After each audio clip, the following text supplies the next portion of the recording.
누구는 되고 누구는 안 되고, 저는 봤을 때는 누구나 다 지급해낸 게 옳다고 생각하거든요. 많건 적건 간에 그걸 떠나서요. 그 어려움이 되게 많아요, 진짜. 이번에 뭐 긴급재난지원금 나온다고 해서 신청할 의향이 있긴 한데, 그냥 이왕 하는 거면 좀 빨리빨리하게 따다닥 됐으면 좋겠는데, 긴급재난금인데 막 3개월 기다려야 되는데, 그러면 사실 그 긴급재난금이 아닌 거잖아요. 당장이 필요해서 받는 건데, 그죠? 그런 부분만 조금 더 신속히 대처되면은 더 좋지 않을까요? 재난지원금 같은 경우는 코로나 같은 경우는 되게 특수한 상황이고, 뭐 정권을 못 잡은 쪽에서는 이제 포퓰리즘이다, 아니면은 이제 선거용 돈 뿌리기다, 뭐 이런 식으로까지 매도를 하는데, 선거가 아니었어도 이 정도 상황이 왔을 거라고 생각은 해요. 그리고 가장 중요한 거는 소상공인이라고 하는 사람들이 가장 이제 경제적으로 직접적인 타격을 많이 받을 텐데, 그거를 방지하기 위해서 지역 화폐를 좀 뿌린다는 거 아닐까. 돈으로 해결하는 그런 식의 정책들은 좀 안 했으면 좋겠다는 생각이 듭니다. 소득이 너무 안 좋은 하위 계층이 아니고서는 지원을 너무 많이 해줄 필요는 없다고 생각합니다. 결국은 그게 세금이 바닥나면 그 세금을 다시 우리한테 걷어가야 되는 거잖아요. 그래서 그거는 별로 좋은 정책은 아니고 그냥 좀 포퓰리즘? 그런 느낌이 듭니다. 개인적으로는 이제 100% 주면 좋겠다 생각을 하지만은, 우리 경제 여건상 근데 어려운 부분도 있고, 그리고 보다 사회에 이제 어려운 사람들을 위해 지급하자는 것이 취지이기 때문에 이 부분에 대해서는 그냥 공감을 하고 있습니다. 네. 이거 결국은 나는 세금으로 환수를 해야 된다고 보거든요. 소득으로 잡아서 전 국민한테 주면은.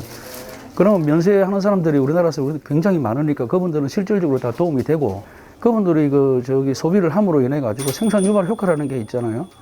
따져보면은 이거는 뭐 누군 주고 누구는 안 주고, 이거는 편결하게 할 이유가 저는 없다고 봐요. 다 줘야 된다고 봐요, 이거는. 재난기본소득이라고 해가지고 이제 선별적으로 주는 걸로 알고 있는데, 좀 그 부분에 대해서는 조금 아쉽게 생각해요. 좀 전체적으로 그냥 이렇게 구분하지 말고 이렇게 주는 게 더 적합하지 않나. 그리고 또 시기의 문제도 조금 너무 늦게 주는 거 아닌가, 이런 생각도 조금 하고 있어요. 코로나 대출이 있잖아요. 이게 지금 밀려 있어서 대출도 쉽게 나오지를 않아요, 지금. 뭐 3월, 저 같은 경우에도 3월 초에 대출 신청을 했는데 한 달 반이나 기다려야 되는데 아직까지도 안 나왔어요. 이게 운영하는 데 있어서 애로사항이 굉장히 많거든요. 장사하는 사람들은 전혀 지금 맥을 못 추고 있어요. 저소득층에 대해서만 계속 떠들고 있으니까 그거에 대해서는 정말 불만이에요. 저희도 힘든 상황인데. 좋은 것 같은데, 문제는 나중에 결국은 터지는 건 소상공인 아니면 중소기업들 쪽일 것 같아요. 왜냐하면 그만큼 더 세금에 대한, 지금은 무언가를 해주는 듯 뭐 깎아주고 이렇다 하지만 다시 또 원상태로 아니면 좀 더 올리거나 그러지 않을까라는 생각을 많이 하고. 정부 정책도 오락가락하고 잘 안 돼 있는 것 같아요. 사람도 안 다니고, 이거 정말 다 굶어 죽을 지경인데, 이 정책을 갖다가 그냥 확실하게 좀 딱 부러지게 내놔야 되는데, 갈팡질팡. 내가 어저께도 동사무실 가가지고 뭐를 좀 받아보려고 했더니 그것도 아니고 이것도 아니고 갈팡질팡. 아유, 뭐 다양한 민심을 들을 수 있어요. 근데 이제 제가 이제 처음에 이 사건 났을 때, 그때도 이제 분리할 거다 그럴 때도 이슈보다 선거에서는 이슈를 다루는 태도가 중요하거든요. 이 이슈는 근본적으로 유불리를 안 따졌어야 돼요, 야당 입장에서 우선. 그리고 이게 약간 불리한 이슈가 됐을 때도 유학 싸우려고 그러는 게 아니라 난 이슈로 이슈가 안 되게 만들었어야 돼요. 2012년 생각해보면 대통령 선거 때 사실은 이제 복지도 이슈가 됐고, 경제 민주화도 이슈가, 정치 혁신, 국민통합, 청년 이런 게 다 이슈가 됐는데, 그때 박근혜 후보가 복지는 그전부터 계속 얘기했던 분이기 때문에 거기서는 문재인 후보한테 안 밀렸어요. 근데 경제 민주화라든가 뭐 정치 혁신, 국민통합, 청년 이런 거 다 밀렸거든요. 그걸 단기간 내에 해결하는 방법은 이슈가 안 되게 만드는 건데, 이미 대중이 관심 갖고 있는 걸 관심 못 갖게 할 방법은 없어요. 다만 이슈가 안 되게 하는 방법이 있죠. 그러니까 다른 정당과 차이가 안 나게 하는 거죠. 그럴 때 사람 데려오는 거예요. 그러니까 뭐 김종인 데려와서 경제 민주화하겠다, 뭐 안대희 데려와서 정치 혁신하겠다, 한강옥 데려가서 뭐 국민통합하겠다, 이준석 데려와서 청년하겠다. 그래서 총선 때 이걸 이슈가 안 되게 만들어 버렸잖아요. 저는 이것도 미래통합당에서 뭐 중국을 봉쇄하지 않았다. 지금 이거 갖고 싸우고, 사실은 마스크 대란 갖고 싸우는데 그런 게 있다고 하더라도 그냥 전체적으로 보면 처음부터 이거는 국가적 재난이기 때문에 우린 유불리 따지지 않고 국가 그 대통령과 정부에 전부 다 협조한다. 그래서 이걸 이슈가 안 되도록 그렇게 했으면 그러면 청와대가 뭘 좀 해도 저렇게 홍보를 대놓고 할 수 있었을까 민망해야지. 그러니까 그런 점이 조금 아쉽죠. 전략적으로 보면 이걸 너무 키웠어요. 불리한 이슈인데. 아니 근데 저는 조금 생각이 조금 달라요. 이 통합당의 경우는 처음부터 자당에게 굉장히 유리한 모든 게 유리한 이슈였는데도 불구하고 그 급소를 전혀 몰랐던 거예요. 급소가 어딘지는 몰라요. 내가 가만히 선거를 지켜보면 내가 그 아직까지 선거 기간이 남아 있는데 아마 이 방송이 또 되고 나면 또 전시에 나가서 또 쓸데없는 소리 했다고 또 그런 말들이 나오겠지만 그래도 할 말은 하겠는데 여전히 통합당은 상상력이 부족합니다. 뭐 민주당도 상상력이 부족하지만 민주당보다도 훨씬 더 상상력이 부족하단 말이에요. 내가 이번에 선거 공부를 펼쳐보고도 알았어요.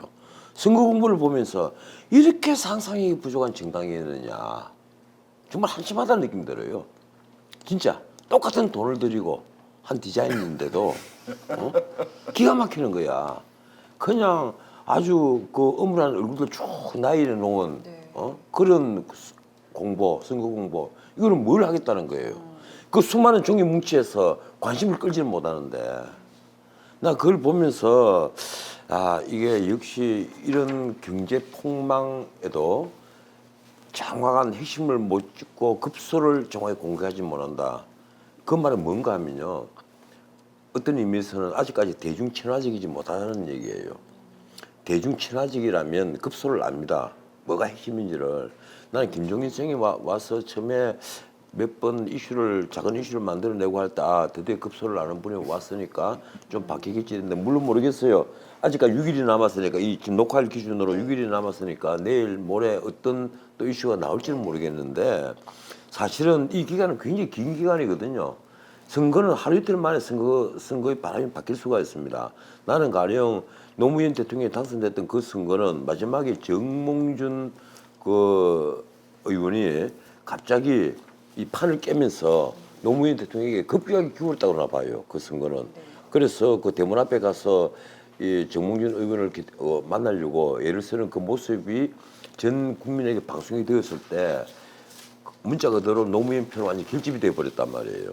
난 그래서 그 뭐라고 할까 그 뭐 이벤트도 아니고 뭐라고 해 그 해프닝이라고 해야 됩니까? 그 사건이 엄청난 영향을 미치다고 보는데 이번에도 마찬가지. 앞으로 남은 6일 동안 어떤 일이 어떻게 벌어질지 모릅니다. 가령 민주당 같으면 뭐 집단 감염 사태가 다시 터지는 걸 엄청나게 겁을 내야 되겠죠. 서울에 몇 군데만 집단 감염 사태가 터지면 선거 분위기가 굉장히 흐려지고 다시 이 코로나 방역을 잘했다는 어떤 문재인 대통령에 대한 그 호감도가 급격히 떨어질 수가 있단 말이에요. 하지만 그렇다고 해서 집단 감염 터지라고 우리가 기분할 수는 없는 문제고 그게 고민이죠. 예, 그거는 못하는 거예요. 예. 고민이 아니라 그거는 못하는 거죠. 대신에 다른 쪽으로 어떤 가령 민주당이 가장 아파할 곳이 저는 알아요. 솔직히 말해 저는 압니다. 이 아픈 곳을 공격을 해야 되는데 그걸 공개할 생각을 못 하는 거야, 지금. 그래서 미래통합당에서 지금 약간 그 말씀하신 조국 이슈를 좀 꺼내면서 정권 심판론을 다 지금 불씨를 막 붙이고 있는 게 느껴지거든요. 그거에 대한 또 이제 총선에 대한 인식 여론조사를 보도록 하겠습니다. 그러니까 문재인 정부 국정 운영에 힘을 실어주기 위해서 여당에 표를 줘야 한다라고 찬성하신 분이 53.3이었고요. 아니다, 보수 야당에 표를 줘서 정권을 심판해야 된다라고 답하신 분들이 찬성 37.1%로 나타났습니다. 그러니까 지금 우리가 얘기하는 이제 정부 여당 안정론과 정부 여당 견제론, 지금 인식이 이렇게 나타나고 있습니다. 이 처음에 보면 저희가 1회 때 조사를 그 이제 뭐 소위 이제 심판론으로 했을 때 저 정도 벌어졌잖아요. 그러니까 그때도 이제 정권 심판이냐 야당 심판이냐 하면 꽤 벌어졌었는데 견제론 안정론으로 하면 그렇게 벌어지는 않았는데 지금 와서 보면은 거의 이제 심판론에 비슷하게 지금 벌어져 있는 거죠. 그러니까 저게 이제 야당이 어려운 건데 제가 이제 아까 하던 얘기 조금만 더 하면 정치를 할 때 제가 자문하는 분들한테 8분의 6박자를 해라. 음악 8분의 6박자 했잖아요. 강, 양약, 중간 양약. 이게 못 박을 때 우리가 그 리듬을 타거든요. 그래야지 못이 박히지.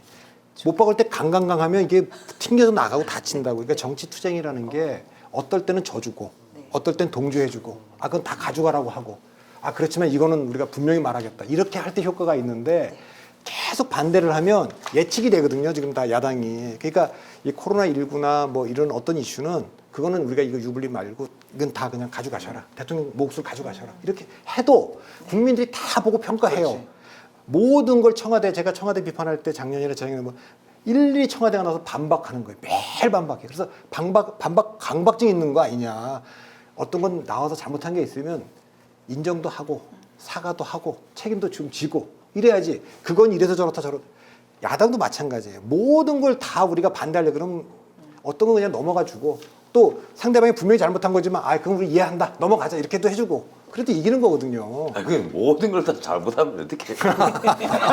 모든 걸 다 잘못하면 그러면 정권 심판을 해야죠. 그렇죠. 심판론이 아니 있어야겠죠. 경제 문제부터 코로나 방역 문제까지 모든 걸 다 잘못하는데. 아니 근데 그중에 좀 좋게 봐줄 건 또 좋게 봐주고. 네. 그러니까 대통령을 우리 대통령 하기도 참 힘들다. 저런 거 좀 인정해주고 협조해주자. 전 이런 게 있고 또 정부 여당도 야당이라는 게 좀 힘들다. 저거 좀 봐주자. 뭐 이런 것도 좀 있어야죠. 그러니까 정권 심판 제가 지난번 녹화 때도 그 말씀 한번 드렸는데 정권 심판론하고 그 여당 견제론은 다르다고 생각해요. 저는. 그러니까 그 버전으로 치면 약한 버전이에요. 견제론은. 그러니까 저 여당이 지금까지도 이제 국정 운영을 잘하지 못했는데 이번 선거에서 또 너무 많은 의석을 주면 오만과 독선에 빠져서 국정을 더 엉망으로 만들지 모릅니다.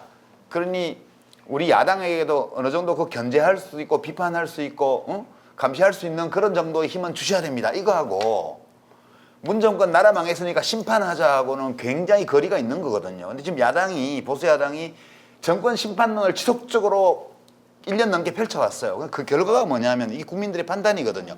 이 여론조사가 국민 의견을 제대로 반영하는 조사였다면 이 트렌드를 보면요. 이 야당의 그 구호에 찬성하지 않는 유권자가 점점 더 많아진 거예요. 지금까지.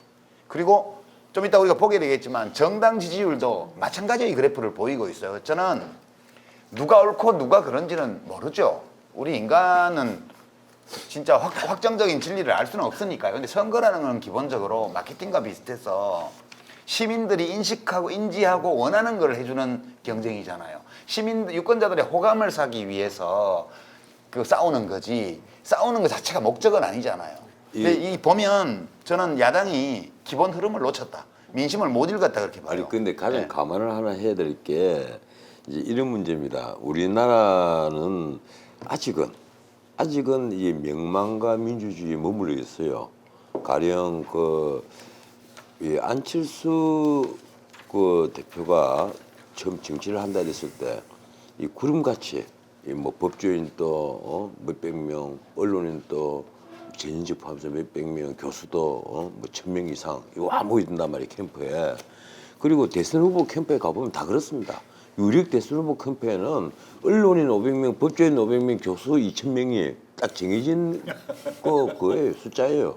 그리고 왕창 모이던 이유가 뭐예요?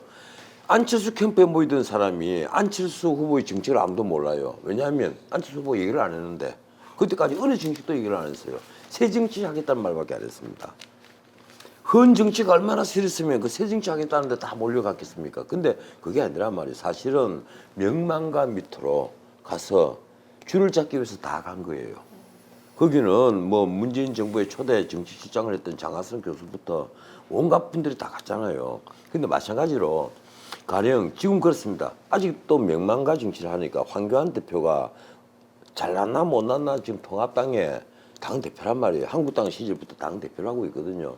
그러면 황교안 대표가 전 국민의 지지를 많이 받는 어떤 카리스마 있는 과거 YSR DJ 같은 분이라면 뭐 어지간히 그 통합당이 실수를 해도 파묻혀지고 또 그리고 통합당이 뭔가 뭐 제대로 이 여당을 공격하지 못해도 잘 공격하는 것처럼 되고 이 지지도가 어느 정도 유지가 되고 올라가고 그러죠. 그런데 그게 아니란 말이에요. 황 대표는 대선 후보 지지도를 보면 여전히 10% 아래 위로 왔다 갔다 할 정도에 지나지 않는단 말이에요. 그래서 2등을 하다가 뭐 최근에 3등으로도 밀리고 하는데 나는 그걸 잘 안 믿습니다만 어떻든 아직까지는 이낙연 그 전 총리와는 현격한 차이를 보이는 이 위선이 그치고 있거든요. 아직까지 야당 후보로서 카리스마도 못 갖고 있고 그만한 명망가로서의 위치에 못 올라서고 있다는 거예요. 이러다 보니까 저 그래프가 황 대표 책임은 아니잖아요. 예, 이러다 보니까 쉽게 말하면 야당에게 지지가 쉽게 안 보이는 거예요. 이 명망과 민주주의는 보수 따라서 표들이 왕창 몰려갑니다. 가령 국민의당에 안철수 후보가 안철수 대표가 국민의당을 처음에 딱 차렸을 때 사람들이 그렇게 비례대표에서 엄청난 성적을 거두라고 누가 알았습니까? 그건 어떻게 보면 오롯이 안철수에 대한 인기였단 말이에요. 그런 식으로 가령 황교안에 대한 어떤 인기가 있다면 모르겠는데 아직까지는 황 대표가 그런 인기를 못 갖고 있는 것 같아요. 네, 선거와 막판 표심 또 자세히 들여다보겠습니다. 정당 지지도 볼까요? 더불어민주당 43.3%, 아, 왜 자꾸 불리한 것만 자꾸 해요? 그냥 25.1%. 벌써 시작하자마자 지금 아니 불리하시다고. 지금 유리한 게 1도 없다니까요. 그냥 가만히 계셔요. 한번 들어보시죠. 네, 변호사님. 더불어민주당 43.3, 미래통합당 25.1. 저걸 안 믿는다니까. 정의당 5.6, 국민의당 3.4, 열린민주당 2.5, 민생당 0.6, 그리고 지지정당 없음 10.4가 나타났습니다. 네, 지난주와 또 비교해보면 더불어민주당이 1.2%포인트 올랐고요. 미래통합당이 1.3%포인트 빠졌습니다. 미래통합당 지지도가 빠진 이유 뭘까요? 김종인 선대위원장 영입 효과가 없는 건가요? 제가 좀 짧게 얘기를 네. 할게요. 지난 한 열흘 동안 네. 여러 가지 여론조사를 제가 계속 받아봤는데 놀랍게도 네. 야당의 지지가 올라야 되는데 조금 빠졌어요. 여당이 올라가고 이 대통령의 국정 지지가 긍정평가가 올라가는 거와 맞춰서 여당은 올라가고 야당은 빠졌어요. 그런데 저는 이게 마지막 커브라고 생각합니다. 뭐 그렇게 생각해 속이 편하지. 그걸 전문 용어로 희망회로 돌린다고. 근데 이제 네. 저 정당 지지율을 보면 느끼는 거는 사실 이번 선거가 지난 2016년부터 이탈했던 중도 보수가 심판론으로 다시 가세할 거냐, 이게 첫 번째 이제 주요 관심사였고, 두 번째는 문재인 대통령을 찍었고 민주당을 찍었던 이른바 이제 중도 진보층의 스윙 보터들이 얼마나 이탈할 거냐 그런 건데, 네.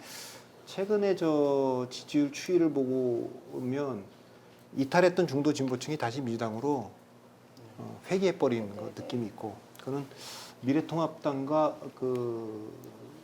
미래통합당을 보면서 거기보다는 민주당이 더 나은 것 같다 이런 판단한 것 같고, 뼈 아픈 거는 이제 중도 보수층이 그러면 심판론에 가세를 해야 되는데 이걸 가세를 지금 안 하고 있는 거예요.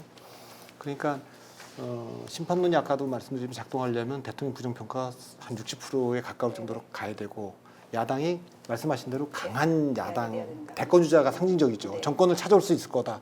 그 믿음을 둘 다 못 주니까 지금 뭐 아직까지도 미결층층이 많은 거예요. 그래서 저 격차가 안 좁혀지고 있죠. 실제 투표할 후보의 정당에 대해서도 이제 물었는데 그거 같이 보면서 얘기 나눠볼까요? 네. 자, 전국조사 결과입니다. 투표할 지역구 후보로 더불어민주당 후보를 꼽은 응답자는 37.3%, 미래통합당 후보에게 투표하겠다는 응답은 23.6%, 정의당 후보는 2.2%로 나타났습니다. 지난주와 대비해서 보면 더불어민주당이 3.7%포인트 올랐고요. 미래통합당도 0.1%포인트 올랐습니다. 근데 지난주 미래통합당의 지지율 상승폭이 더 높았는데 이번에는 더불어민주당이 더 많은 지지율을 얻었어요. 이거 어떻게 봐야 될까요? 아니 제가 그래 봐서 그런지 모르겠는데 이런 숫자를 뵐 때마다 우리 최은정 씨가 표정이 굉장히 밝아지고 목소리가 힘이 생기면서 무슨 이유예요? 이거는 예, 정황을 박사님, 이거 왜 이 데이터를 우리가 시계열 데이터를 보고 있으면 이 전국조사 말고 우리 부동층을 대상으로 하는 패널 조사 데이터가 있잖아요. 또 그러면 이제 태도 결정을 한 총량 전체 비율은 늘어났죠. 이제 이 지역구 투표를 정한 사람의 비중이 커졌고, 민주당 쪽으로 커진 폭보다 미래통합당 쪽이 커진 폭이 더 좁아요. 저기 거의 지금 한 4주, 한 달, 2달째 정체 상태잖아요. 그럼 결국은 우리가 원래 부동층으로 분류해서 패널 조사를 했던 그 층에서 미래통합당이 많은 유권자들을 자기 편으로 끌어들이는데 실패한 결과라고 보는 게 맞는 거 아니에요? 그쪽 데이터들은 어떤가요? 그 데이터를 한번 봤으면 좋겠는데요. 지역구 투표에서 그 이전 차수의 지지와 이번 차수를 비교한 이 내용을 보시면 저게 이제 지난 차수의 지지 정당과 이번 차수의 지지 정당을 이제 비교한 자료인데요. 패널 조사를 보실 때는 위에 보시면 기존 정당 지지가 얼마만큼 유지되는지 이게 하나의 이제 분석 포인트고요. 그리고 두 번째는 아까 말씀하신 것처럼 미결정층에서 얼마만큼 그 양당 지지로 유입되는지 아래 두 개 있는 표가 이제 그 내용인데요. 2월 조사까지만 하더라도 사실은 거의 대등한 상황이었고요. 그러니까 유지율도 비슷하고 유입률도 비슷한 이런 거였는데 사실은 이제 추가 좀 움직이기 시작한 게 3월 3주 4차 조사 때부터 움직이기 시작했던 것 같아요. 그러니까 유지율을 보면 더민주에서 더민주를 유지한 게 91%인 반면에 그 당시 미래통합당에서 미래통합당 지지로 유지한 비율은 80%, 10% 격차가 이제 벌어진 그 대목이 하나가 있고요. 밑에 미결정에서 민주당으로, 미결정에서 미래통합당으로 새로 유입된 비율도 18.7, 11.0 이렇게 격차가 사실 저때 집중적으로 이제 나타났었고요. 4차, 5차, 5차, 6차를 보면 이제 지지 유지율은 거의 대등해졌어요. 그러니까 보수도 결집을 한 거죠. 그래서 90%대 이번 조사에서는 양당 지지층이 95, 94%가 저번 선택이랑 달라지지 않았거든요. 그러니까 유지율은 이제 대등해졌는데 아직까지 이제 미결정층에서 양당 지지로 새로 유입된 비율을 보면 저번 조사가 17대 한 11, 이번 조사가 한 19%가 새로 민주당으로 들어오고 10% 정도가 미래통합당으로 들어오는. 그러니까 지금은 양당 지지자들은 거의 선호 변화가 없고 미결정에서 유지되는 비율에서 더민주당 지지로 유입된 비율이 큰 게 아까 말했던 그 격차를 만들어내고 있다. 이렇게 보시면 될 것 같아요. 이게 우리가 요 전화면을 좀 봤으면 좋겠는데 그 지역구 투표 후보 정당을 보면 지금 이제 2월달 3차 조사에서 2월달에 7.4% 차이로 제일 붙었었어요. 저 때가 통합이 됐을 때거든요. 미래통합당 통합 이슈가 있었기 때문에 저 때만 해도 해볼 만한 그런 거였기 때문에 비례정당을 안 만들고서는 미래통합당한테 일당을 뺏길 거라는 위기감이 있을 때잖아요. 근데 그 다음 달에 보면 이제 공천이 완료되는 시점에 가면 뚝 떨어져요. 공천에 대한 평가가 안 좋고.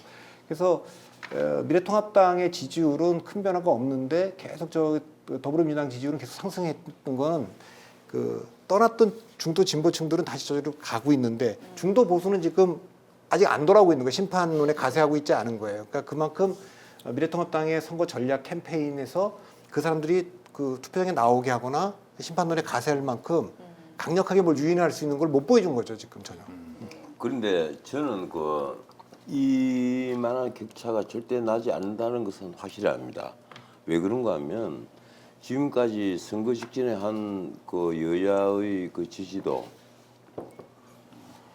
뭐 반드시 투표하겠다는 층이든 전체든 간에 단 한 번도 그만한 격차를 실제 투표에서 보여준 적이 없어요. 늘 좁혀졌거든요. 늘 좁혀졌습니다. 그게 무슨 말인가 하면 그만큼 표심을 드러내지 않는 사람들이 있다는 거하고 그게 하나고 두 번째는 여론조사가 어떤 문제점을 갖고 있다고 생각하는가 하면 다수의 우리가 가담하고 싶어하는 경향 이 보통 사람들이 다 갖고 있는 경향이에요. 나도 다수편에 기대에 있어야 주변 사람들이 욕을 안 들어. 이게 무심결에 그렇게 표출이 되는 거예요. 막상 투표장에 가면 이 주어진 선택지에 도장을 찍을 때는 그렇지 않은데 여론조사에서는 그렇단 말이에요. 다수에 기대고 싶어하는 그 다수에 가담해서 자기도 안도하고 싶어하는 경향.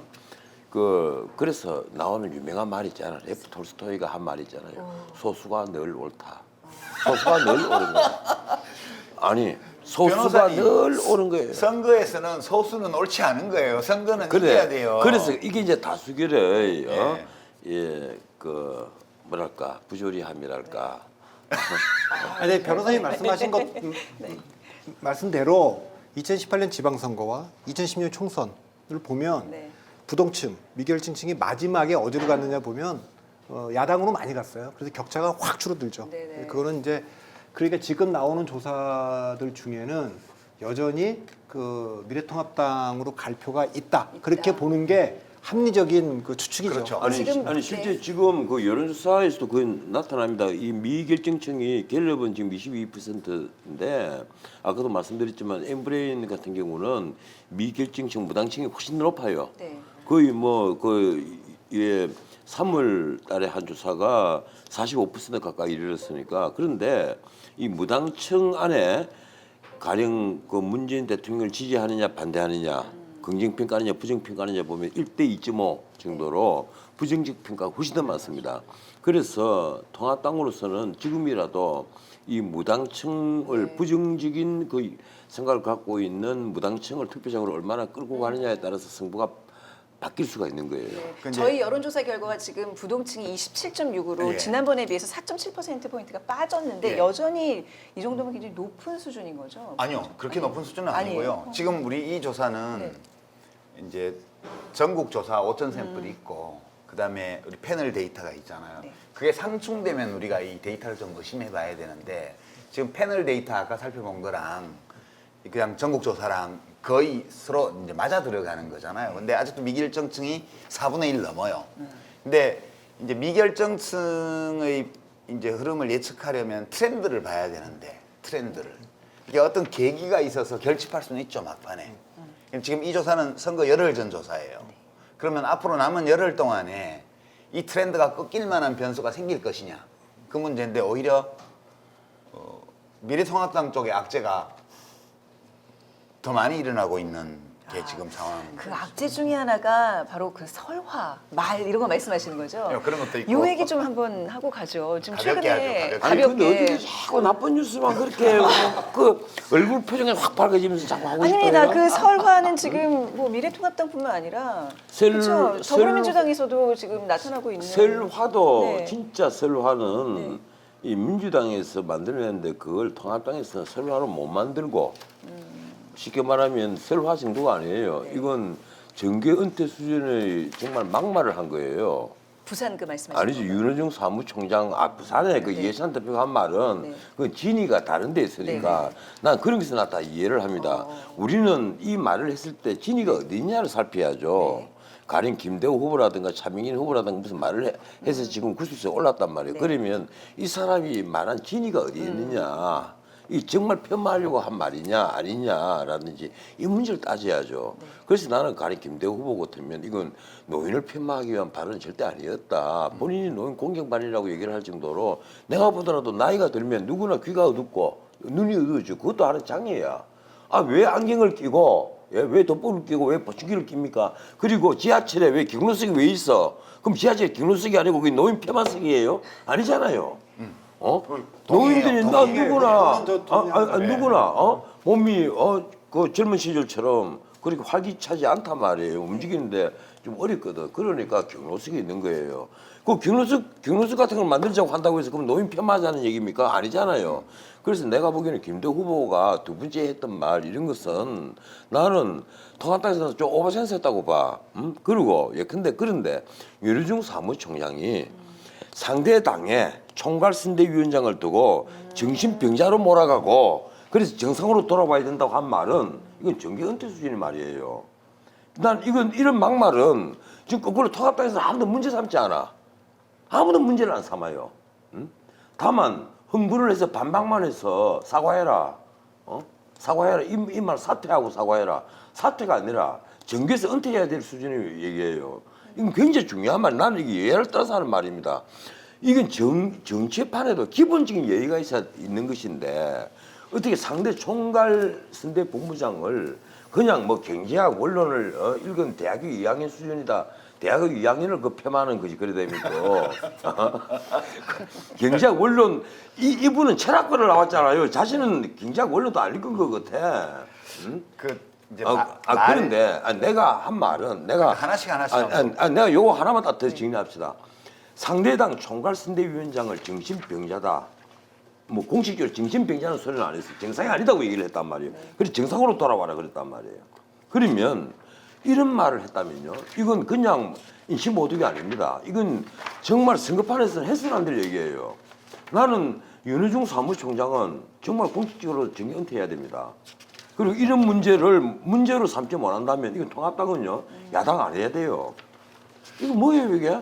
이런 말을 한 사람을 가만히 있고 자당에서 가령 야 우리 나이가 들면 다 장애를 가지니까 이게 이왕 장애인이 사용하는 이 시설을 만들면 다 노인들도 이용할 수 있게 좀 다목적 용어로 만들자 이 말을 했다고 해서 그냥 노인층을 폄하했다고 그 제명을 시켜버려요? 이거 뭐 하는 짓이에요 이게 지금? 저는 이제 하나씩 보면 김대호 후보의 발언 중에 소위 이제 그 고령층을 폄하했다는 그거는 저는 이제 변호사님 말씀에 동의해요. 그 말의 취지가 장애인 시설 따로 노인 시설 따로 이렇게 만들기보다는 모두가 함께 사용할 수 있는 그런 예, 제가 늘 주장하던 저도 거예요. 그건 동의해요. 예. 60대 되면 내가 이제 어떻게 되는 거죠? 그것 그렇고 그다음에 이제 30, 40대가 생각도 없고 뭐 논리도 없고 뭐 감정이다 이거는 막말은 아니에요. 그냥 그 김대호 후보의 그 젊은 세대에 대한 판단을 얘기한 건데 기분 나쁘게 한 거죠 유권자들을. 그래서 이제 기분 나쁘게 했기 때문에 후폭풍을 줄이기 위해서 제명이라는 극단적인 조처를 이제 미래통합당이 했던 거라고 보고요. 이제 그거는 막말은 아닌데 선거 때는 유권자의 호감을 사야 되잖아요. 내가 혹시 이 선거운동을 할 때 이제 어르신들은 반겨주고 이제 명함도 받아주고 이렇게 하는데 젊은 30, 40대 유권자들이 면전에서 막 듣기 싫은 소리를 하고 명함을 안 받고 뭐 인사해도 번쩍만쩍하고 이러면 서운하고 그렇겠죠. 그런데 그거를 이제 후보자는 감당해야 되는데 그걸 이제 터뜨려 버린 거 이런 것들이 당에 해를 주니까 그렇게 했다고 보고요. 차명진 후보가 얘기한 거는 그거는 원래 할 필요도 없었고 그 맥락을 보면 또 해서도 안 되는 표현이에요. 그게 그러니까 그거는 정말 김대호 후보보다 훨씬 더 심각한 문제라고 저는 보고요. 그래서 이제 후보의 자질과 관련된 문제일 수도 있고 그래서 이제 근데 여하튼 유권자들을 기분 나쁘게 하는 말은 선거 때는 후보들이 하면 안 되는 거예요. 그런 거고 이제 변호사님 말씀처럼 여당도 이제 선거 때 정치적 공방을 벌이거나 이제 상대방의 메신저를 공격하는 이런 건 흔히 쓰는 방법이지만 그것도 좀 점잖게 해야죠. 그렇게 점잖지 못하게 이게 만약에 그렇게 하면 안 되죠. 만약에요. 저는 그 수많은 평진들 많이 보잖아요. 외국에는 그래서 스핀닥터라는 사람들이 있습니다. 이 홍보 제작 전문가들이 그 후보들이나 중요한 정치인들이 하는 말을 함부로 안 해요. 그 스핀닥터에 다 자문을 받아서 꼭 필요한 단어들, 필요한 표현들을 가지고 얘기를 한단 말이에요. 그 스핀닥터들이 모든 것을 그래서 다 배우에서 조정한다는 이런 평가까지도 나오잖아요. 심지어 토니 블레어 같은 경우는 스핀닥터가 80명이 있었습니다. 그럴 정도란 말이에요. 한두 명이 아니에요. 그럴 정도로 뒷받침을 해준단 말이에요. 그런데 만약에 어제 윤호중 사무총장이 했던 말을 가령 영국에서 중요 정치인이 했다 이러면요 그건 그날짜로 정치생명이 끝납니다. 변호사님 현직 대통령 보고도 온갖 입에 담을 수 없는 말들을 하는 연극들을 하고 다 그랬던 당이잖아요 서로.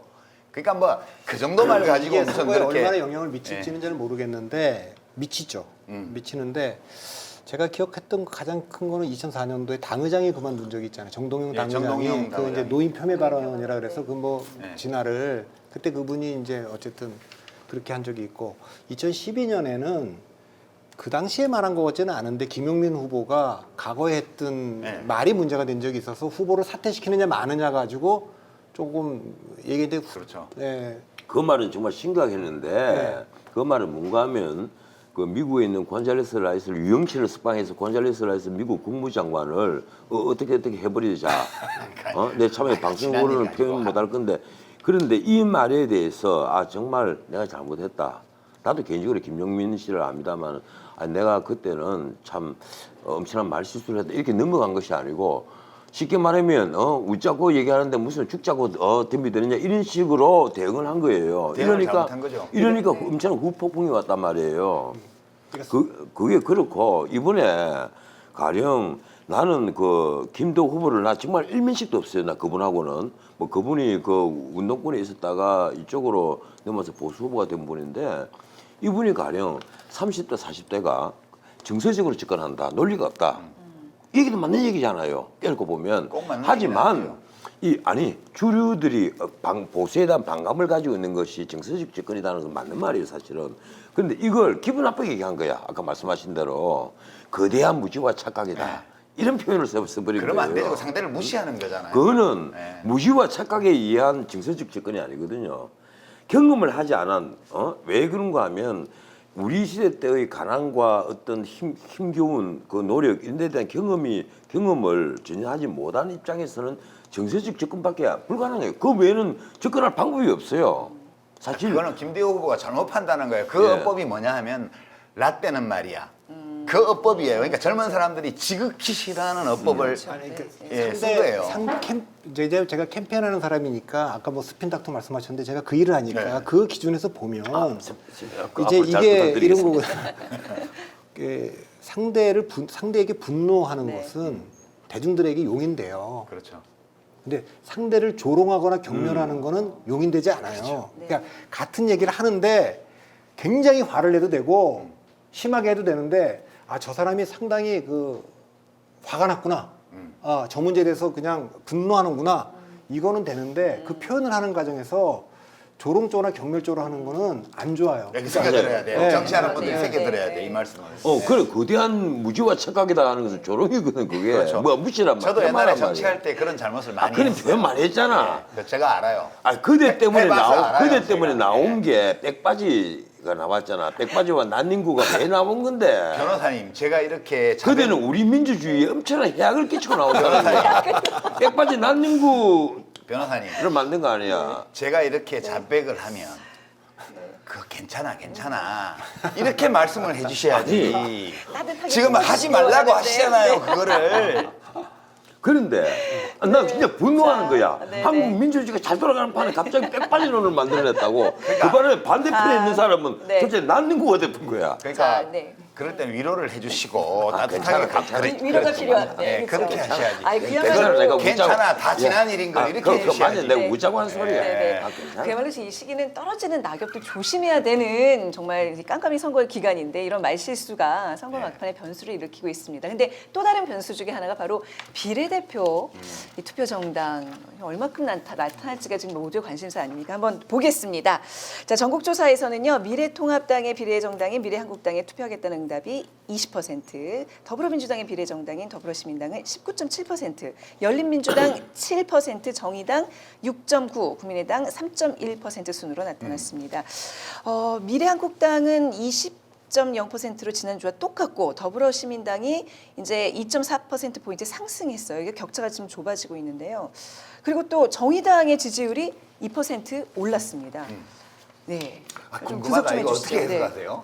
이거 저는 또 하나의 관점이 있더라고요. 이게 이번에 여든 야든 예컨대 압도적 다수 뭐 우리나라에서는 지금 국회 선진화법이 있기 때문에 압도적 다수가 되려면 180석이 돼야 됩니다. 180석이 되지 않으면 압도적 다수는 안 돼요. 그런데 문제는 친여 4-1을 해봤잖아요. 4-1 협의체를 해봤기 때문에 다 합쳐서 친여가 180석이 되느냐 안 되느냐 문제거든요. 그리고 친야도 마찬가지입니다. 다 합쳐가지고 가령 통합당에다가 뭐 국민의당까지 보탭시다. 뭐 보태기 지금 국민의당밖에 없고 혹시 또 놀라운 결과가 나와서 우리 공화당이나 또 뭐 또 기독 뭐 자유당이 어떻게 득표를 내면 또 모르겠는데 그렇지 않다 그러면 국민의당 정도일 거예요. 지금 현재로서는. 그런데 합쳐서 그럼 180석이 되느냐? 그건 뭐 거의 좀 어려워 보이고 지금 이렇습니다. 모 신문에서 헤드라인으로 낸 겁니다만 가령 공수처법의 공수처장까지 장악할 수 있느냐 없느냐 여기에 달려 있다 이런 분석이 나왔어요. 그건 신문사의 분석이 아니고 다른 이게 평론가들 이 객관적 입장에서가 있는 친여 인사도 아니다 보니까 이 몇몇 분들의 거기에서 가장 크게 이제 이 문제가 걸려 있다 하는 건데 당장 이게 더불어시민당하고 열린민주당이 힘을 합쳤을 때 교섭단체를 만들어낼 수 있다. 그런데 거기에 비해서 미래한국당과 국민의당이 합쳐봤자 교섭단체를 못 만들더라 이러면 이거는 7명 중에서 6명을 갖고 가니까 이게 딱 요건이 그럴 때가 있어요. 7명 중에 6명 찬성으로 공수처장을 갖고 갈 수가 있거든요. 임명을 할 수, 공수처장에 대해서 그 추천을 할 수 있는 권한이 있단 말이에요. 이러니까 공수처장도 갈 수 있다. 그러면 지금 통합당으로서는 그리고 이 미래한국당과 국민의당 이걸 합쳐갖고 다른 교섭단체를 최소한 하나 만들어낼 수 있어야만 그걸 막을 수 있다는 거예요. 아 근데 우선 이 데이터 해석부터 좀 해야 될 것 같아요. 이제 미결정이 우리가 아까 봤던 데이터보다 더 높고요. 아니 이 미결정은요 이겁니다. 이걸 여기 요 정도만 떼내고 나머지는 요 갖다 붙이면 돼요. 차마 부끄러워서 아니 샤이 보수라는 게 있거든. 그러니까 변호사님 얘기를 안 하는 하나씩 거야. 하자고요. 하나씩. 아니 글쎄 그 데이터가 궁금하다며. 아니 우선 전체적으로 저게 궁금하다며. 아니요. 그러니까 그것도 궁금한 것 중에 하나고 이제 미래한국당은 그대로 있는데 일주일 사이에 더불어시민당은 2.4%가 올랐고 정의당이 2%가 올랐어요. 열린민주당도 조금 올랐죠. 지난번 우리 데이터보다. 그러니까 이 흐름을 그 두 분은 어떻게 보세요? 근데 일단 흐름보다도 하나 저 그림을 보면서 눈여겨봐야 될 게 아까 지역구나 정당 지지에서는 사실은 저 격차가 훨씬 크죠. 그러니까 열린민주당과 더불어시민당을 합한 것보다도 사실은 더불어민주당의 정당 지지나 지역구 투표가 높은데 사실은 그 지역구에서 더불어민주당을 찍겠다고 하는 이 사람들이 비례투표에서 온전히 다 지금 그 지지층을 흡수한 게 아니라는 거죠. 더불어시민당 그리고 열린민주당 두 개의 위성정당을 가지고 있음에도 불구하고 그 지역구에서의 더불어민주당 지지층을 온전히 흡수하지 못한다. 이게 첫 번째 분석해야 될 대목이고요. 그 주된 요인 중에 하나는 일단은 위성정당 논란에 대한 태도가 깔려 있다고 봐요. 그러니까 애초에 위성정당을 만들기 전에 미래통합당 지지층에서는 미래통합당의 위성정당에 대해서 불가피하다라고 긍정했던 비율이 굉장히 집결도가 높았었던 반면에 사실 더불어민주당 지지층에서는 위성정당에 지금까지 반대를 해왔기 때문에 어떠한 이유에서라도 그것에 대응하기 위한 위성정당을 만들어야 된다는 입장을 가진 사람과 여전히 반대하는 층이 여전히 남아있고요. 그러니까 이 남아있는 사람들이 저번 호감도 조사 평가를 해보면 더불어민주당 지지자들 중에서 위성정당에 반대했던 사람들이 더불어시민당과 열린민주당에 대한 호감도 점수가 굉장히 낮아요. 그러니까 중간에 못 미쳐요. 그러니까 이 사람들이 더불어시민당, 열린민주당 이 두 정당에 가지 못하는 그러니까 위성정당에 대한 애초에 그 반대 태도 때문에 가지 못하는 게 작동하고 있다는 거고요. 그게 정의당 쪽 지지로 좀 이어지는 좀 그게 어쨌든 지금 최근에 이 변동을 좀 설명해 주는 것 같다. 이게 그 말씀은 좀 드릴 수 있을 것 같아요. 일단 제가 그 전원직 변호사님 기분 좋으시라고 저 미결정층에는 미래통합당의 지지자들이 많이 있을 것 같다라는데 제가 동의합니다. 그러고 아니 일부러 기분을 맞출 필요는 아니, 없어요. 그게 아니라 가만히 기분 보세요. 좋은 게 하나도 없다고 아니 하시고. 가만히 보세요. 진실을 말할 때 근거가 우리가 있으실 경청을 거예요. 합시다. 네, 네. 근데 제가 이제 주목했던 거는 저 열린민주당입니다. 4차 때 처음 들어왔잖아요. 저 4.4%였는데 그 다음에 우리 지난주 할 때 많이 올라왔었어요. 2.6이. 저 사이에 굉장히 강하게 그 이를테면은 친조국 마케팅이 있었어요. 그러니까 거기 이제 그 있는 후보들이 인터뷰도 하고 많이 했단 말이에요. 그래서 굉장히 시끄러웠지만 그걸 뭐 어떤 비판하는 사람은 노이즈 마케팅이라고 얘기할 수도 있고 어쨌든 그게 성공해서 상당히 올라왔고 상당히 올라갈 거로 봤어요. 우리가 지난주에 이걸 하고 나서 일주일 사이에는 그래서 이제 그 미래통합당이 조국 대 윤석열이고 뭐 그냥 조국을 막 열린민주당 가지고 했단 말이에요. 여기 뭐 8번에 황희석이 당선되냐 저기 뭐 14번에 뭐 김홍걸이 되냐 뭐 이런 제로섬 게임이다 이런 얘기도 했는데 갑자기 요 사이에는 조용해졌어요. 아무래도 그게 야 이거 안 좋다. 이게 미래통합당에 무슨 괜히 조국 프레임만 깔아주는 거 아니냐. 우리 그 더불어민주당과 더불어민주당은 좀 조용해지고 싶다. 상대적으로 좀 조용했어요 지난 일주는. 그래서 상승폭이 별로 없고 대신에 이제 그 정의당이나 더불어시민당의 그 지지율이 좀 올라갔습니다. 이제 저게 지금도 저런데 선거라는 건 아무리 뭐 누가 주의를 주고 뭐 경고를 하고 해도 내 선거 되면 내가 살아야 되거든요, 저게. 예. 저거 그러니까 조용했는데 그건 아마 이런 판단했을 수 있어요. 열린민주당에서 우리가 충분히 이거 홍보가 됐다. 근데 이번에 딱 보니까 또 그런 것도 아닌가 보다 이렇게 나오면 뭘 또 좀 하죠 또. 이제 그럴 수 있다고 저는 봐요. 일단 저는 그게 좀 눈에 띄었습니다. 아니 근데 제가 먼저 이걸 하나 좀 여쭤보고 싶습니다. 지금 그 비례대표 당선자를 열고선 미래한국당, 더불어시민당, 그리고 열린민주당, 그리고 정의당과 국민의당 딱 이 정도인데 민생당이 제가 보기에 그 무응답을 빼고 다시 백분율로 재조정을 해보니까 아슬아슬하게 걸려 있는 것 같아요. 한 2%에서 3% 사이가 대부분이 여론조사에서 그렇게 나오던데 그 민생당이 앞으로 남은 일주일 동안 민생당은 각 지역구 출마한 데도 많잖아요.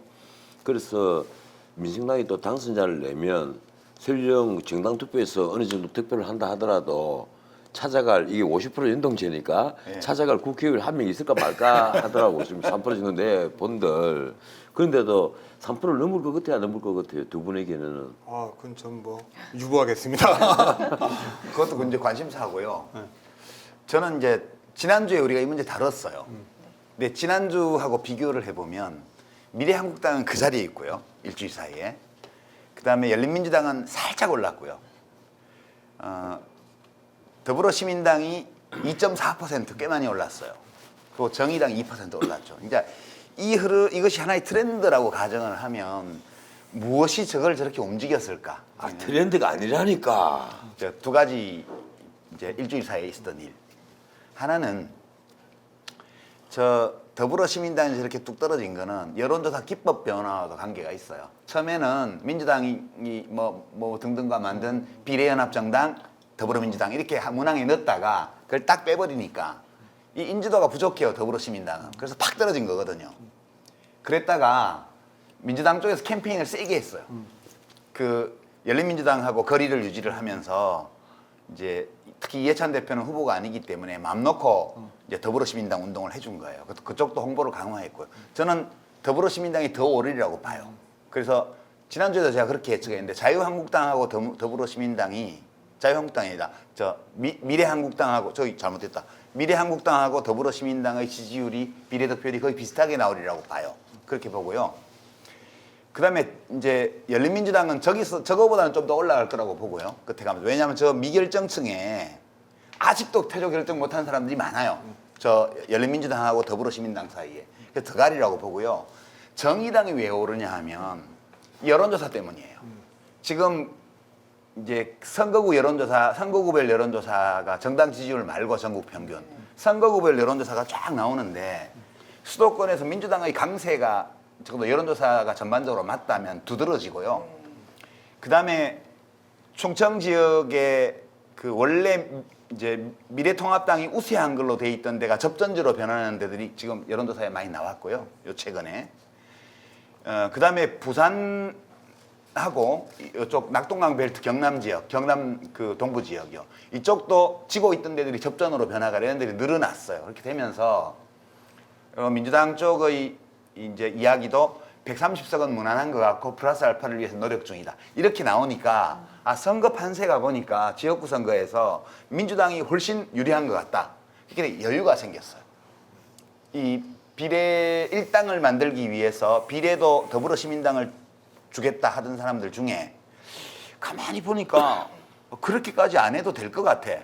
그래서 민주당 지지층이 선거 결과에 대해서 안심하면 안심할수록 정의당의 득표는 늘어나는 구조예요. 우리 이 선거 구조가. 그래서 저는 정의당의 그 비례 득표율도 조금 더 올라갈 거라고 봐요. 저기서.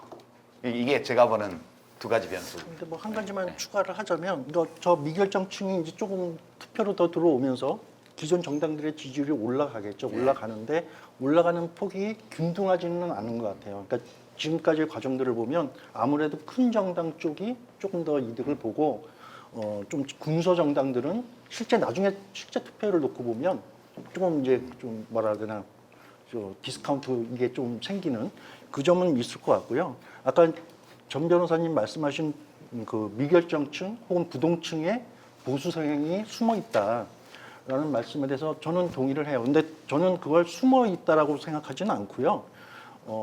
기존의 콘크리트 지지층이라고 불렸던 35에서 40%가 됐던 그 보수의 큰 그 지지층이 사실은 탄핵 국면을 거치면서 한 3분의 2가 떨어져 나갔다가 지금 선거 과정에서 3분의 1이 돌아와서 전체적으로 보면 한 3분의 2가 보건되고 3분의 1이 이제 그 무당파나 사실 무당파만 가 있는 건 아니고요. 사실은 그 중에 상당수가 민주당 지지층으로까지 넘어왔었죠. 근데 어쨌든 그렇기 때문에 지금의 무당파층, 미결정층에는 성향으로 보면 보수 성향의 사람들이 많이 있다라고 생각을 해요. 그러니까 이거는 숨어 있는 게 아니라 여론조사에서도 사실 잡히고요.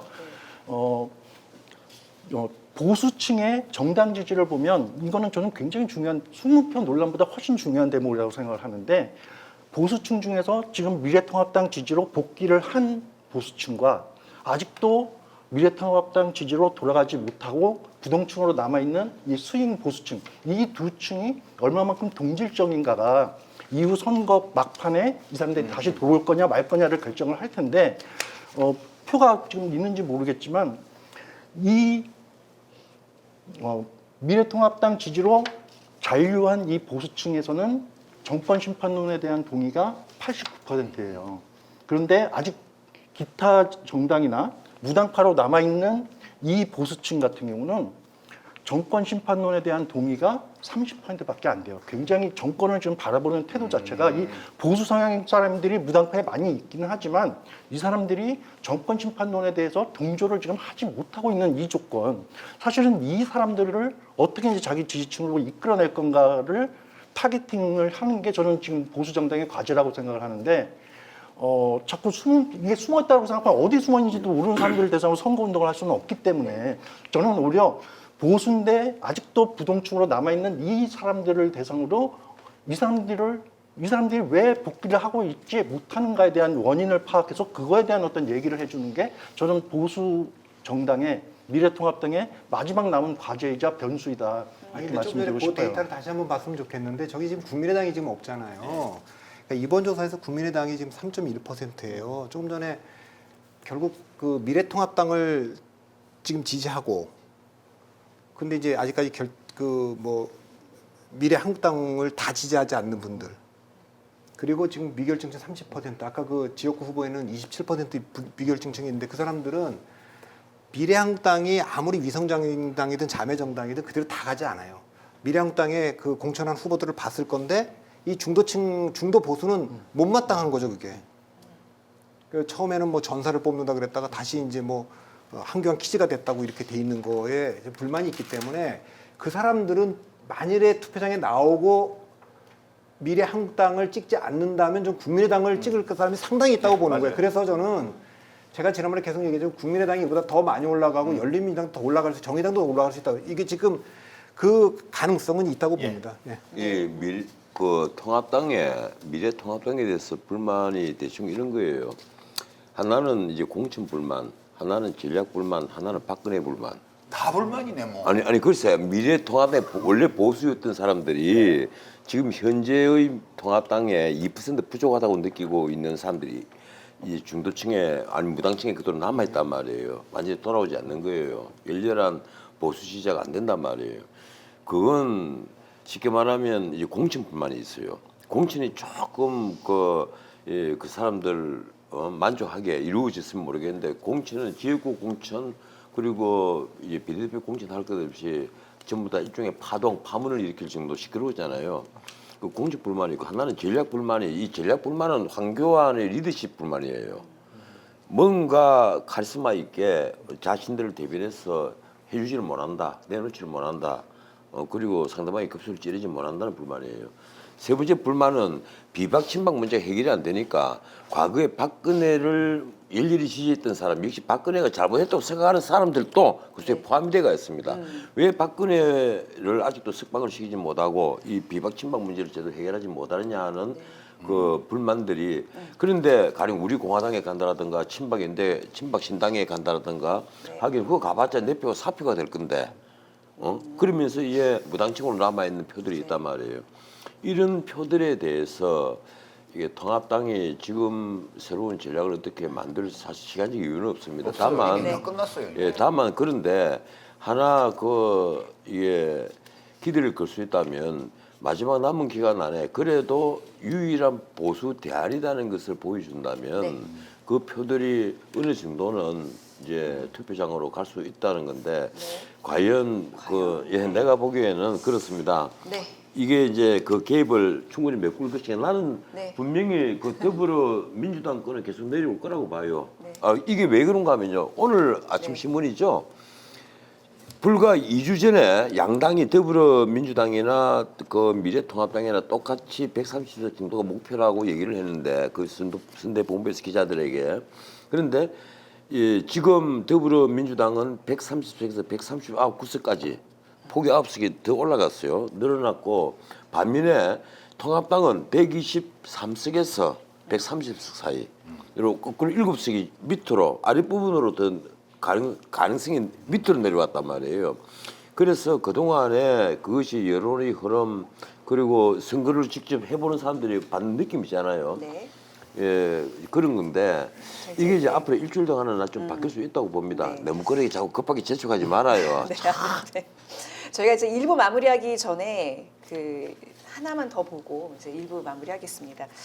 자, 여야 모두 사활을 걸고 있는 게 바로 원내 일당인데 어느 쪽이 차지하게 될까요? 여기에 대해서 한번 물어봤습니다. 여당인 더불어민주당이 일당이 될 것 같다는 의견이 48.9%, 야당인 미래통합당이 일당이 될 것 같다는 의견 18%, 두 당이 뭐 비슷할 것 같다라고 말씀하신 분들이 19.9%, 더불어민주당이 일당이 될 것 같다는 의견이 30.9%포인트 더 많았습니다. 이 추이대로라면 더불어민주당이 제 일당이 될 가능성이 근데 이거는 좀 이제 높은 그때도 것 말씀드렸지만 네. 후행지수기 때문에 네. 언론에 그렇게 보도되고 네. 하니까 네. 이제 저렇고 사실은 이번은 어느 정당이 일당이 되느냐보다 아까 이제 변호사님 말씀하셨지만 어느 진영이 가반을 하느냐의 문제입니다. 그게 이제 이후 전국에 미칠 영향이 있기 때문에 네. 여당 입장에서는 더불어 뭐 민주당, 더불어시민당, 열린민주당, 정의당, 뭐 민생당, 무소속까지 151석 하느냐. 또 여기는 뭐 미래통합당, 미래한국당, 국민의당, 뭐 무소속까지 그렇게 하느냐. 그게 더 중요하기 때문에. 근데 사실 가능성으로 보면 사실은 뭐 그 여당 쪽이 지금 나오는 조사로는 훨씬 더 유리하죠. 만일 그때 비례위성정당 안 만들었으면 그건 이제 위험할 뻔했고 그러니까 뭐 만들 수밖에 없다라는 예측들은 다 있었죠. 근데 저는 이제 그 판단 좀 다른데요. 안 만들었어도요. 예, 그 다른 당에서 그 지금 그 미래통합당 말고 다른 진보 계열의 정당을 찍는 유권자들이 그 더불어민주당 그 위성정당 안 만들었다고 해서 그 당 미래통합당 찍지는 않아요. 그러니까 투표로 나오면 열린민주당 찍든가 정의당 찍든가 다 찍어서 그냥 민주당 의석만 좀 줄어드는 거지 진영 대 진영으로 보면 똑같아요. 제가 보기에는 그런 거고요.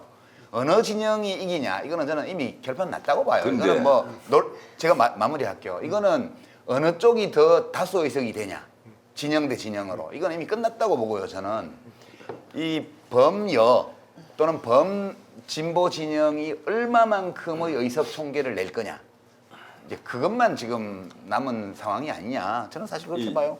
예. 지금 문민정부 들어오고 나서 대통령 임기 후반에 그러니까 중간 평가라고 볼 수 있는 이번 선거부터 임기 후반에 가까운 선거도 있었는데 유일하게 집권 여당이 승리한 게 2012년 선거밖에 없습니다. 2012년 선거는 당시 그 새누리당이 152석을 차지했죠. 그래서 이 과반수를 넘겼단 말이에요. 그래서 박근혜를 선거 여왕이라는 수식어에 참 걸맞은 승리를 거뒀다 이런 평가가 다 나왔는데 그러면 이번에 그러면 야당이 져서 또 한 번 그런 이변을 보여줄 것이냐 하는 거예요. 근데 김종인 총괄선대위원장은 이런 얘기를 합니다. 경제가 이렇게 엉망이고 잘한 게 하나도 없는데 이런 중간평가 선거에서 여당이 이긴다면 그게 말이 되느냐. 걱정하지 마라. 안심하고 투표하시라. 이런 얘기를 한단 말이에요. 응? 그런데 실제 그 보면 지금까지 지금까지 들려오는 여론조사 결과는 안 그렇거든요. 격차가 더 벌어지고 있단 말이에요. 그래서 나는 참 의아하게 생각하는데 과연 이 코로나19 사태라는 이 변수가 이만큼 크게 작용했을까?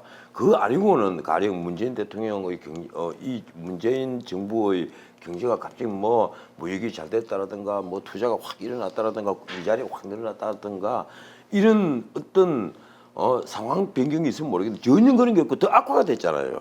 모든 것도 악화가 되고 가령 수출만 하더라도 지금 17개월째 지금 급락하고 있단 말이에요.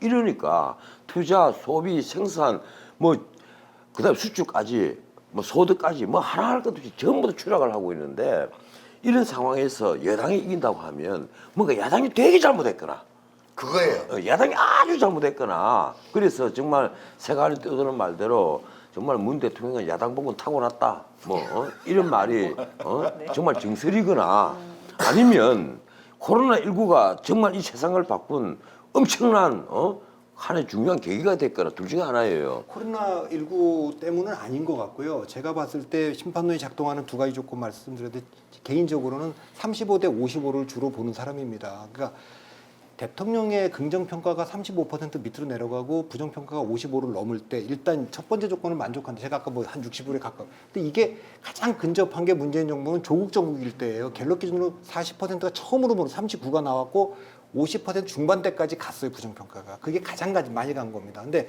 그 뒤에는 코로나가 오기 전이나 뭐 그 후나 그런 게 없고, 그러니까 이게 이제 일단 그 면에서 심판론의 1차 전제가 작동이 안 됐고, 두 번째는 아까 이제 전 변호사님 말씀하셨지만 야당이 강한 대권 주자가 있었어요. 이제 박근혜도 아까 2012년에도 강한 그렇죠. 대권 주자고 2012년에도 문재인이 뒤로 빠져 있지만 대권 주자가 있고, 그럼 야당에는 강력한 대권자가 있어서 정권을 찾아올 수 있을 거라는 희망을 줘야 여기가 그거는 뭐 이 정당이 더 국정을 잘 운영할 거라는 것도 있지만 이 지도자가 정권을 찾아올 거라는 게 있을 때 두 개 동시에 작동해야 심판론이 작동하는데 둘 다 작동하지 않기 때문에 한계가 있는 거죠. 그러니까 모든 게 내 잘못이네. 그러니까 코로나19 전부터 좀 유력 대선 주자가 없다는 건데 혹시 내가 유력 진짜 출마를 대선에 뜻을 유력 보였어야 대선 되는데 주자로 어떻게 좀 급부상. 모든 게 내 잘못. 변호사님이 대선에 출마하셔서 유력 후보가 됐으면 제가 도저히 못 참아가지고 이럴 수가 있냐 세상에 이러면서 나왔겠지. 예, 그렇죠. 네. 근데 이 전망과 관련돼서 조금만 일부 저 하시겠어요? 네, 네. 네. 저게 후행 지수라는 건 맞고요. 전체적으로는 그런데 저게 특정 층에서는 선행 지표가 될 수가 있어요. 그러니까 무슨 얘기냐면 전략적 투표를 하는 사람들한테 제일 중요한 잣대가 사실 저거거든요. 선거 판세가 크냐 아니면 접전이냐. 접전일 때는 내 한 표를 그 경쟁하는 두 당 중에 어느 한쪽을 주면 자기 표의 가치가 높아지잖아요. 그렇죠. 이렇게 선택을 할 수도 있고. 두 가지 가설이 다 있는 네, 거 아니에요? 둘 다 있죠. 그래서 언더독이나 밴드웨건이나. 그리고 저 격차가 클 때 아까 말씀하셨던 것처럼 격차가 클 때 견제론이나 이런 게 작동하기가 쉽고요. 이렇게 접점일 때는 심판론이 훨씬 더 작동하기가 좋겠죠. 그래서 저 전망 저게 단순한 후행 집수만은 아니다. 또 일부 층한테는 전략적 투표의 기준이 될 수 있다라는 그 말은 맞는데 그 우리 밴드웨건 효과가 맞냐 언더독이 맞느냐 그 김종인 위원장이 그러잖아요. 이게 쫓아가는 게 좀 유리합니다. 뭐 이제 그런 그러니까 그거는 어느 쪽으로 더 많이 가는지 잘 모르겠어요. 네. 그렇죠. 자, 정치합시다 민심포차. 1부에서는 이제 전국의 막판 민심을 살펴봤습니다. 1부는 이렇게 마무리하도록 하고요. 잠시 후 2부 10시 45분에 더 알찬 내용으로 찾아뵙겠습니다. 고맙습니다.